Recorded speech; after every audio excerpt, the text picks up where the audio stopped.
So students, very good evening. Hope you all must be in your best of health. Listening me, beta?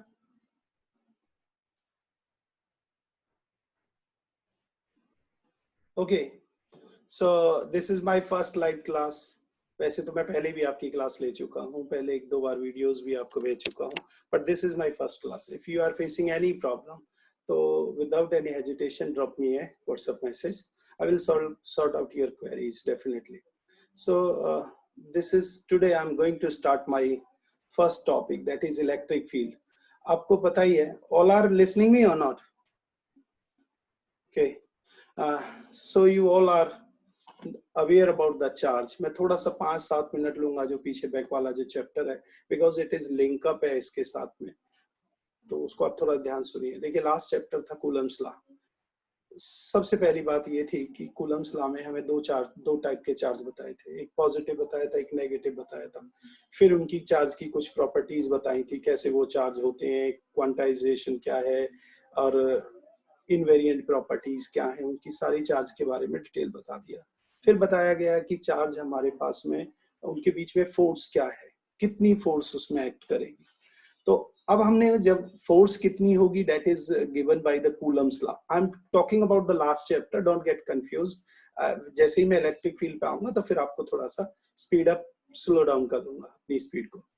तो अभी जो हम लोग पढ़ चुके थे तो उसमें यही था कि कूलम्स ने दो चार्ज लिए थे और वो एक दूसरे के ऊपर कितनी फोर्स एक्सर्ट कर रहे थे. वो स्केलर फॉर्म में था, फिर वेक्टर फॉर्म में किया, फिर हमने पोजीशन वेक्टर फॉर्म में किया, फिर हमारे पास में सुपरपोजिशन थ्योरम एक्ट कराई. सुपरपोजिशन में वही था, electric force experience by a charge due to other charges is the vector sum of the electric forces acting on it due to the other charges, right.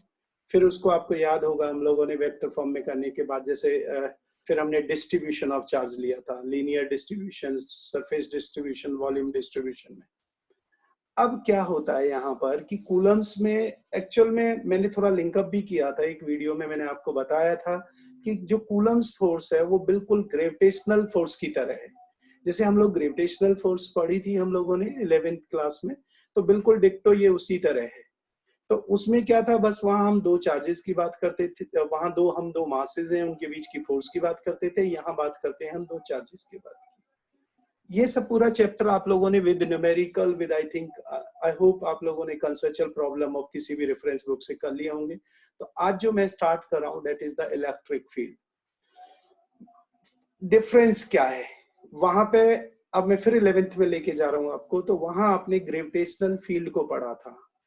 Gravitational field क्या था कि एक body दूसरी body को कितने दूर तक attract कर सकती है, that field is called gravitational field. But यहाँ आप पढ़ेंगे इलेक्ट्रिक फील्ड.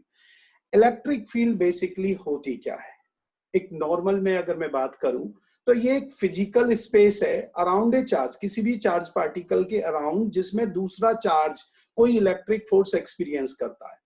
अगर मैं शॉर्ट में बात करूं तो ये कह सकता हूं कि it is the effect of charge Q on the surrounding. कोई चार्ज क्यू रखा है, उसके सराउंडिंग में वो क्या इफेक्ट डाल रहा है, उस प्रॉपर्टी को हम इलेक्ट्रिक फील्ड कहते हैं. इलेक्ट्रिक फील्ड की अपनी कोई अगर मैं बात करूं, ये अपनी एग्जिस्टेंस में कोई इफेक्ट नहीं होता. अगर मान लीजिए चार्ज क्यू की वजह से ये फील्ड क्रिएट हो रही है, तो कोई दूसरा चार्ज है या नहीं है, उस फील्ड पर उसका कोई इफेक्ट नहीं होता. करेक्ट. अब हमारे पास में आता है कि इलेक्ट्रिक फील्ड, अभी जो पिछला चैप्टर था हमने उसमें क्या बात की थी, दो चार्ज होते हैं दो टाइप के, one is positive and other is negative. But अब यहाँ मैं बात करूंगा चार्ज दो है. One is source charge that is having a very high value, and other is हमारे पास में क्या आ गया, नेक्स्ट इज टेस्ट चार्ज, जिसको मैं क्यू नॉट चार्ज बोल रहा हूँ. ये यहाँ पे जो क्यू नॉट है बेटा, ये क्यू नॉट है. इसकी वैल्यू बहुत ही कम होती है as compare to this charge.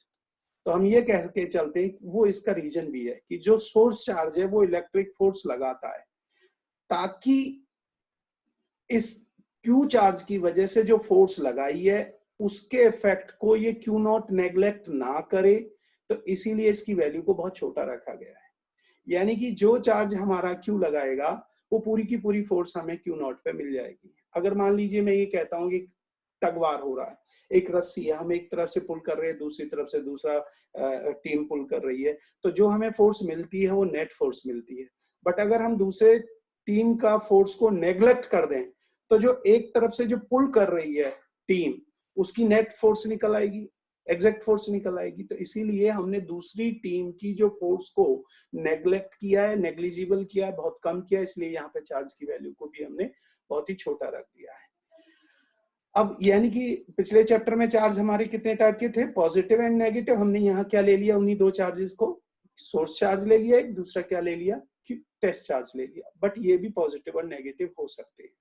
अब जब ये पॉजिटिव नेगेटिव होते हैं तो क्या इफेक्ट होता है, देखिए जब सोर्स चार्ज हमारा पॉजिटिव होगा और टेस्ट चार्ज भी हमारा पॉजिटिव होगा बेटा, तो इस केस में इलेक्ट्रिक फोर्स की और इलेक्ट्रिक फील्ड की डायरेक्शन बिल्कुल सेम होगी।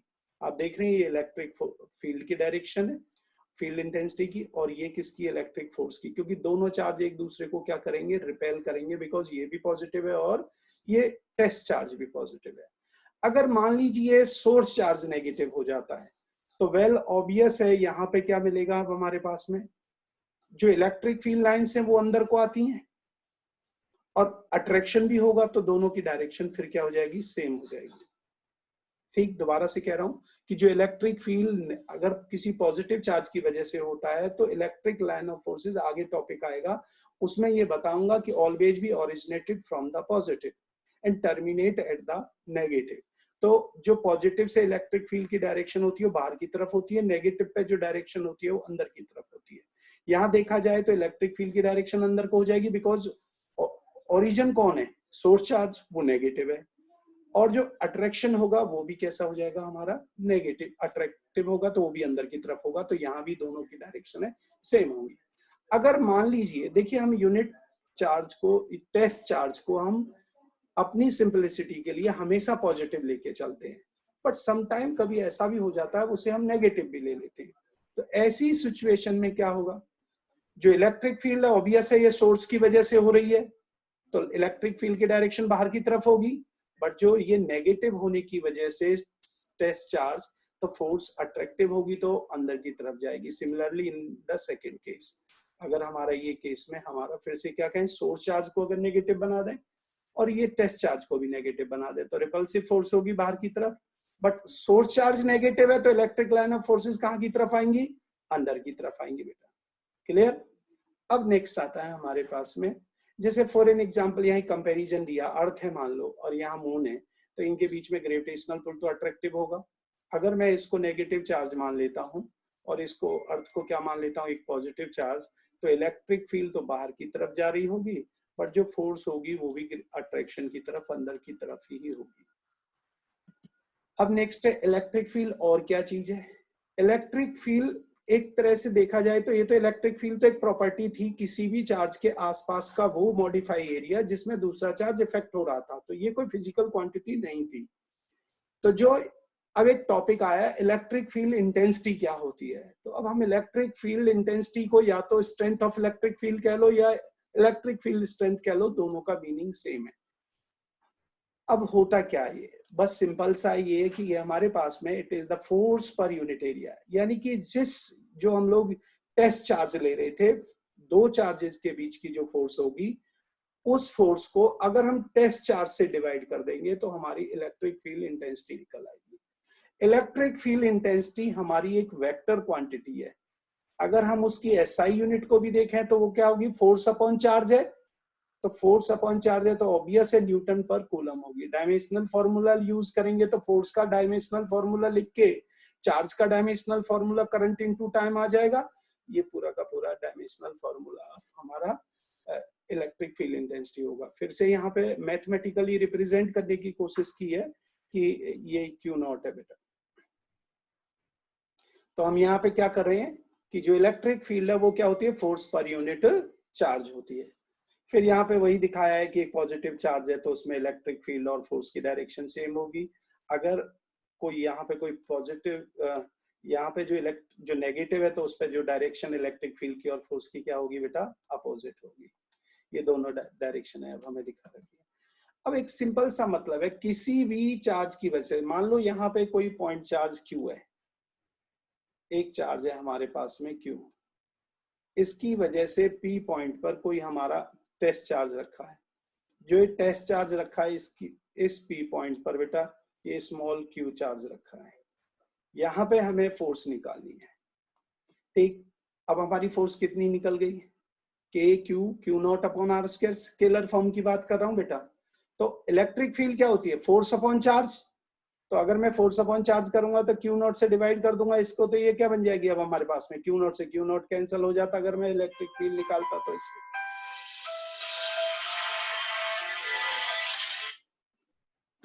तो यहाँ पे क्या क्या कंडीशन आ जाती है हमारी? तो ये कंडीशन में आ जाएगी बेटा हमारे पास में कि इलेक्ट्रिक फील्ड आ गया।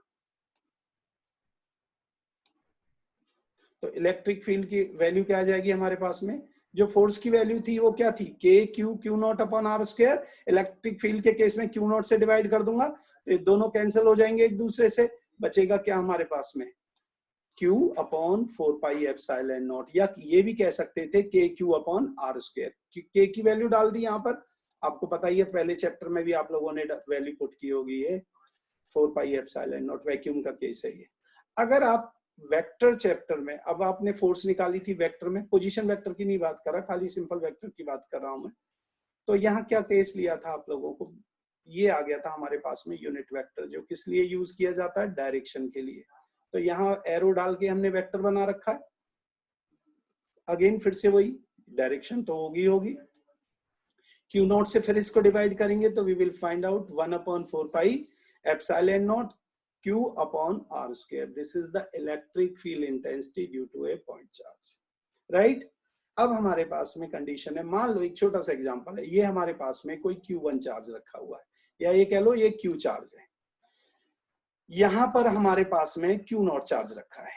मैंने कह दिया है इस Q नॉट के ऊपर, क्वेश्चन एक न्यूमेरिकल सॉर्ट आउट कर रहा हूं मैं। अगर मान लो मेरे इस न्यूमेरिक Q नॉट चार्ज के ऊपर जो फोर्स एक्ट कर रही है वो 10 न्यूटन है। कितनी न्यूटन है बेटा? 10 न्यूटन। तो इलेक्ट्रिक फील्ड क्या चीज होती है हमारी? Force upon charge. हम किस चार्ज पे इलेक्ट्रिक फील्ड निकाल रहे हैं? Q नॉट पर। Q नॉट की वैल्यू मान लो हमारे पास में 2 कूलम है। कितने कूलम है? 2 कूलम है।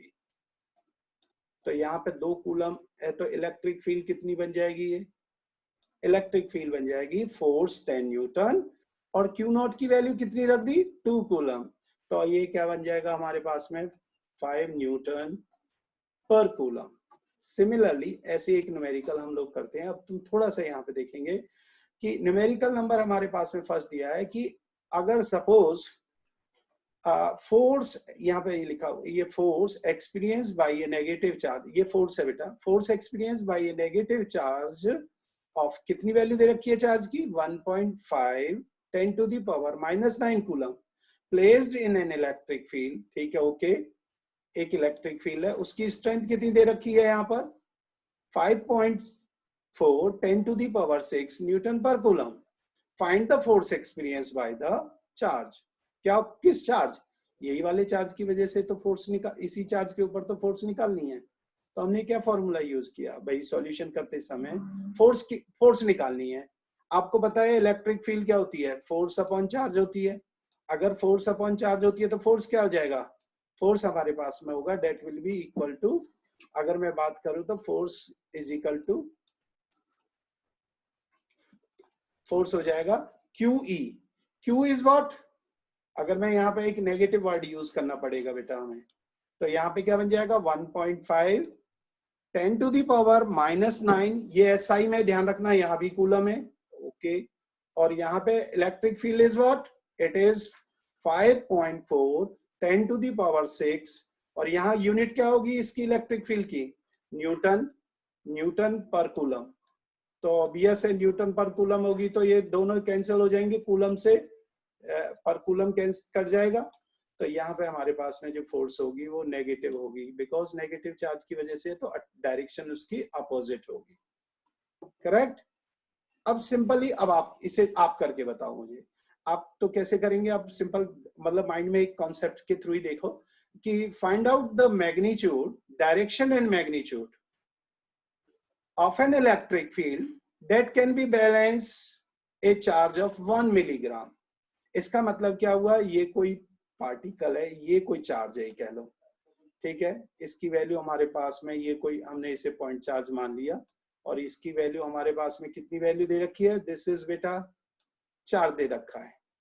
एंड साथ में क्या दिया हुआ है, चार्ज तो एक वैल्यू दे दी और मास दिया हुआ है इसका 1 मिलीग्राम।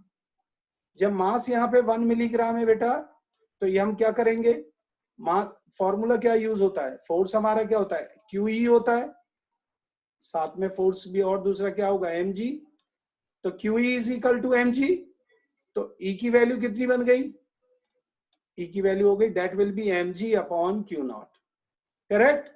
तो if I put the value of m that is 1 milligram और चार्ज जो भी मेरे को वैल्यू दी होगी चार्ज की वो वैल्यू मैं यहाँ पे पुट कर लूंगा and G is 9.8, I can find the value of electric field that will balance this charge. Done. अब आता है हमारे पास में कि इलेक्ट्रिक फील्ड, ऑब्वियस है इलेक्ट्रिक फील्ड और फोर्स के बीच क्या रिलेशन है, F is equal to Q। अब आप लोगों को एक वर्ड पढ़ा था सुपरपोजिशन, अब देखो सेम बिल्कुल डिक्टो सेम है। मैं आपको बताता हूँ, जब आपने अगर 1A यानी कि कूलम्स लॉ बहुत अच्छे से पढ़ लिया होगा तो आई एम डैम श्योर जब वहां सुपरपोजिशन का कॉन्सेप्ट क्लियर हो गया होगा तो यहाँ पर भी सुपरपोजिशन का कॉन्सेप्ट वही यूज होगा। क्या होगा, वहां पे इलेक्ट्रिक फोर्स की बात कर रहे थे कि किसी भी एक चार्ज पार्टिकल के ऊपर अलग अलग चार्जेस की वजह से जो इलेक्ट्रिक फील्ड बनेगी वो उनका वेक्टर सम होगी। डन। तो electric field on zero due to first, electric field on zero due to second, electric field on zero due to third and so on. Clear. तो इसी तरह से हम लोग सुपरपोजिशन, आपको पता ही है सुपरपोजिशन यार, सिंपल से वे में अगर हम देखें, अगर सपोज आपको घर में सभी लोग समझ लीजिए किसी चीज का एक प्राइज डिस्ट्रीब्यूट कर रहे हैं, भाई आपने अच्छे मार्क्स ले लिए +2 के फर्स्ट टर्म में, तो हर घर वाले आपको कोई ना कोई गिफ्ट दे रहे हैं, तो टोटल नंबर ऑफ गिफ्ट्स क्या होंगे, individual gift given by the individual member of the family. ठीक है, तो यही वहीं पर है, हम इसको थोड़े से अलग वे से भी यूज कर सकते हैं। अब आता है हमारे पास में कि जब हम इलेक्ट्रिक फील्ड के न्यूमेरिकल्स को सॉल्व करते हैं तो सबसे पहले किन चीजों को ध्यान में रखा जाता है, कोशिश करो डायग्राम बनाने की, फिर क्या करो जितने भी चार्ज पार्टिकल एक्ट कर रहे हैं, चार्जेस हैं, उनकी पोजीशंस क्या है विद साइन वो करने की, और इलेक्ट्रिक फील्ड के अंदर कितनी फोर्स होगी और क्या डायरेक्शन है फोर्स की वो भी सब कुछ आपको, अगर जैसे हम फ्री बॉडी डायग्राम बनाते थे लॉज ऑफ मोशन में, तो यहाँ भी उसी तरह से आपको कैलकुलेट करना पड़ेगा। डन। कैलकुलेट कूलम्स लॉ का यूज करना है, फिर उसको रिजल्ट को हम लोगों को फाइंड आउट कर देना है। अब मैं यहाँ पे बात कर रहा था, जब ये सब चीजें हो गई तो हमारे पास में एक कॉन्सेप्ट आता है कि भाई इलेक्ट्रिक लाइन ऑफ फोर्सेस क्या है। देखो माइट भी, इसे स्टार्ट करने से पहले थोड़ा फिर से बोल रहा हूँ कि वैसे आई नो जितना मैंने एक दो दिन जो भी आपका लेक्चर मैंने लिया, फिर मैं जो आपका काम देख रहा हूँ, डेफिनेटली आप बहुत अच्छे स्टूडेंट्स है, पढ़ लिया होगा, तो मुझे कहीं पे कोई प्रॉब्लम नहीं लग रही है कि 1A में कोई प्रॉब्लम होगा। एनीवे, और दूसरी बात, आज मेरी जो लाइव क्लास है माइट भी हो सकता है, ये मैंने +1 वाले बच्चों को भी बोला था, उनकी 2-3 क्लास हो चुकी हैं, उन्हें मैंने कहा था कि जो जूम ऐप के थ्रू मैं क्लास दे रहा हूँ उसमें थोड़ा हो सकता है कि किसी बच्चे तक सिग्नल नहीं जा रहे हो, तो वो